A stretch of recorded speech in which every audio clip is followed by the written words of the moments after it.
Tahimik, payapa, kalma.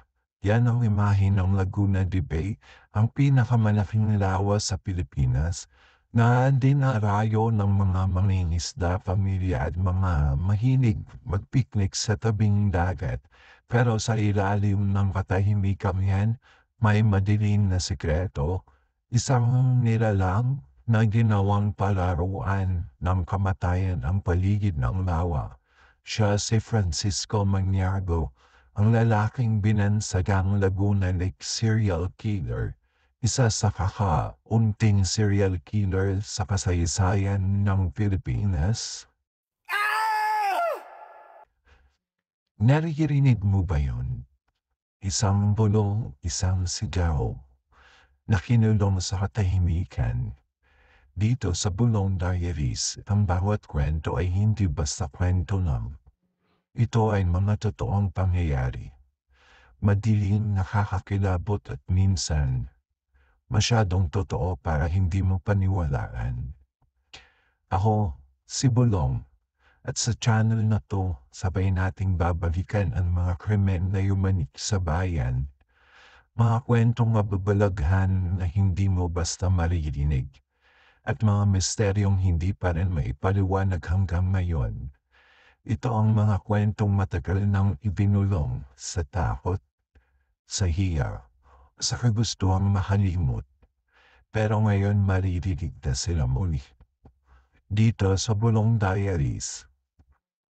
Mula sa mga kilalang true crime cases hanggang sa mga urban legends, haunted places, lost files, at mga kwentong pinilit, ilibing sa katahimikan. Tayo ang magiging boses ng mga biktima. Tayo ang magsasabi ng totoo kahit gaano pa ito karahas, kakilabot, o kabaliw.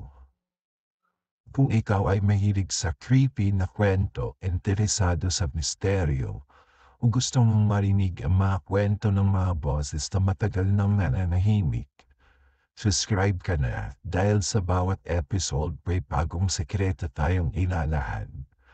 At sa bawat bulong, may kwento kang di mo malilimutan.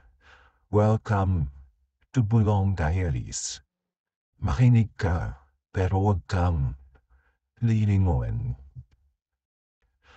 Tahimik, payapa, kalmayan ang imahe ng Laguna de Bay, ang pinakamalaking lawa sa Pilipinas na dinarayo ng mga mangingisda, pamilya at ng mga mahilig magpiknik sa tabing dagat.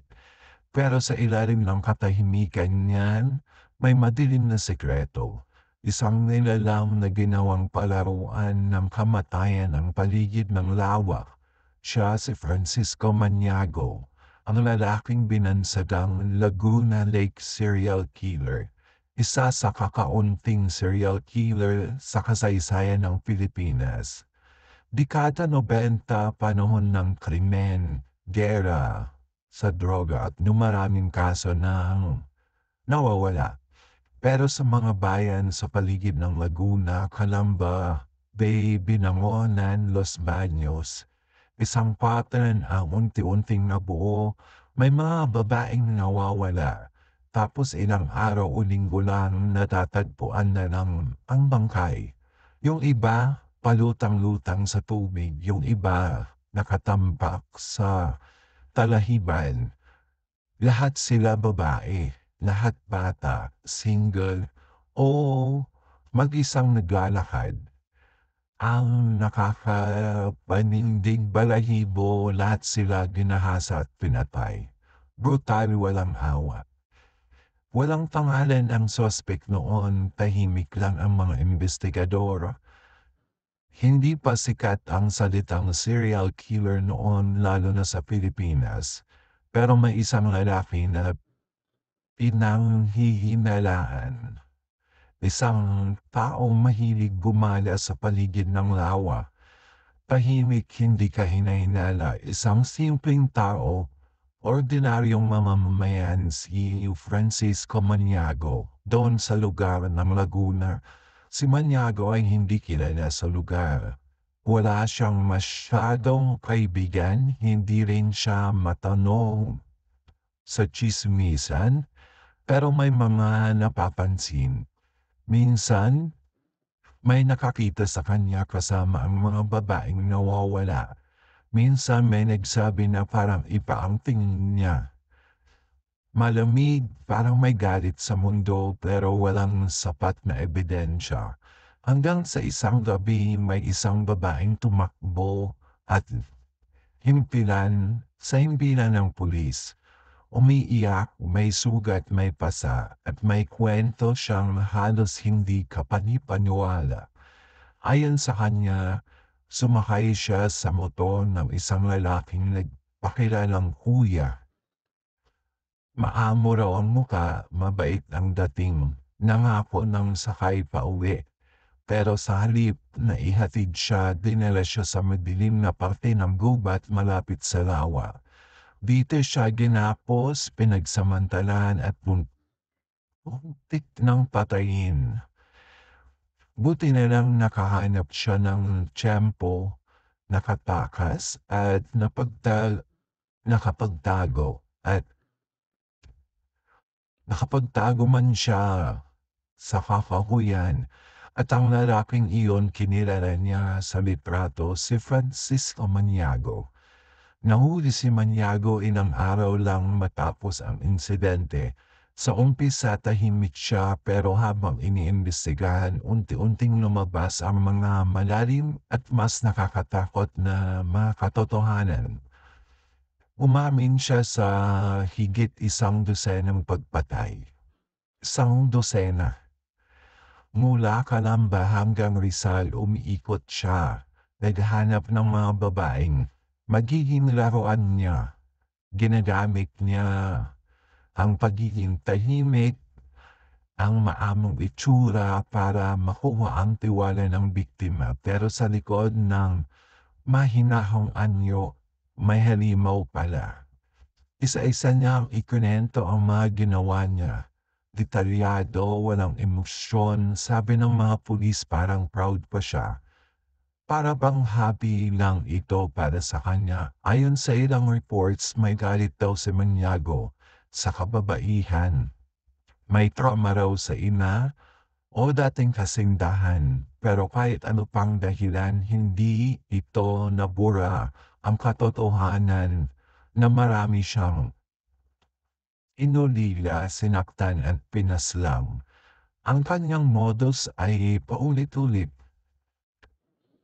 Liligawan, kakausapin ang babae, aalukin ng sakay, tulong, dadalhin sa isang liblib na lugar malapit sa lawa, at gagahasain at tsaka papatayin. Minsan sinasakal, minsan sinasaksak, minsan pinapano ng bato. Ang ilan sa mga bangkay halos hindi na makilala. Isa itong masalimuot at nakakakilabot na serye ng krimen na tila hindi natin inaakalang posibleng mangyari sa isang bansang tulad sa'tin. Sa korte lumabas ang mga pamilya ng biktima, humarap sila, dala ang larawan ng kanilang anak, kapatid o ina. Si Maniago tahimik lang. Wala ni isang patak ng luha.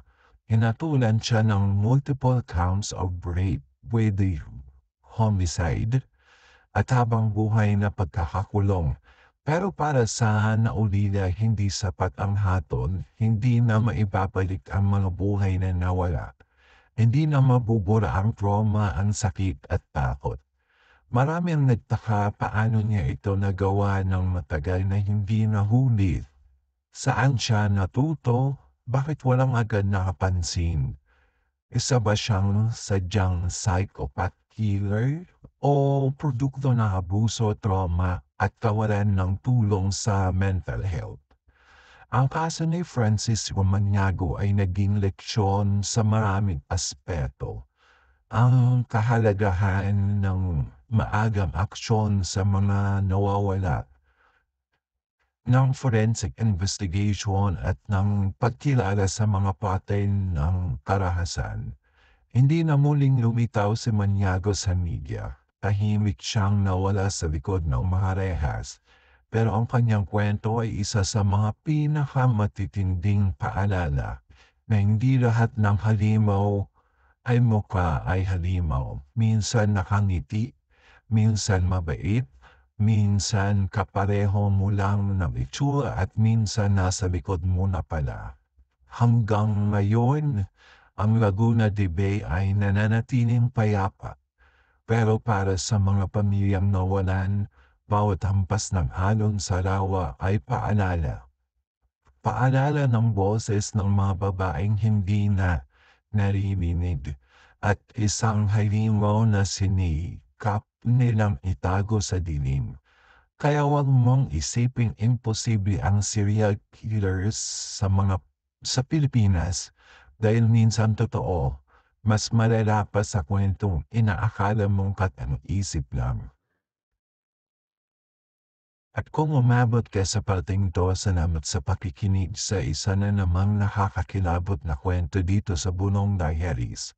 Kung gusto mo pa ng mga ganitong true crime at misteryo na kwento, like, share, and huwag kalimutang mag-subscribe. Dahil bawat kwento may bulong. Ikaw, sa tingin mo, may tinatago pa ba sa likod ng kasong to? E-comment mo sa baba, gusto naming marinig ang hula mo. Till next time, makinig ka, pero huwag kang lilingon.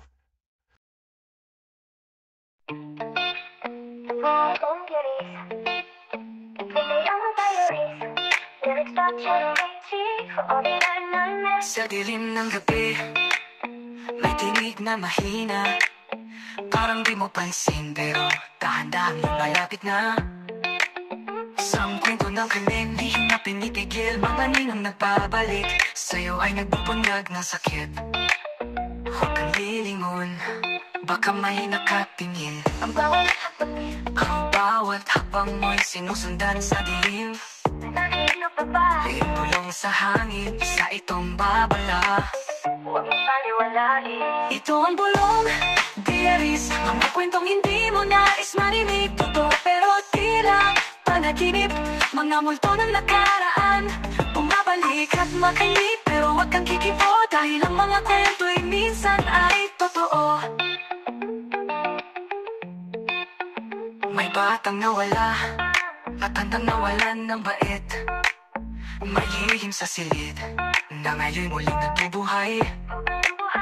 Mga kwentong di nais pag-usapan ng iba, dito sa dilim sila'y nagsasalita. Huwag kang lilingon, baka may nakatingin. Ang boses sa iyong likod, hindi mo pala kasabay. Ang bulong ay totoo, kaluluwa ng nakaraan na ngayon'y gustong magsalita. Ito ang Bulong Diaries, mga kwentong hindi mo nais marinig. Totoo pero tila panaginip. Mga multo ng nakaraan, bumabalik at makainip. Pero huwag kang kikibo dahil ang mga kwento'y minsan ay totoo. Ikaw mismo, naririnig mo ba? May kwento ka rin, hindi ba?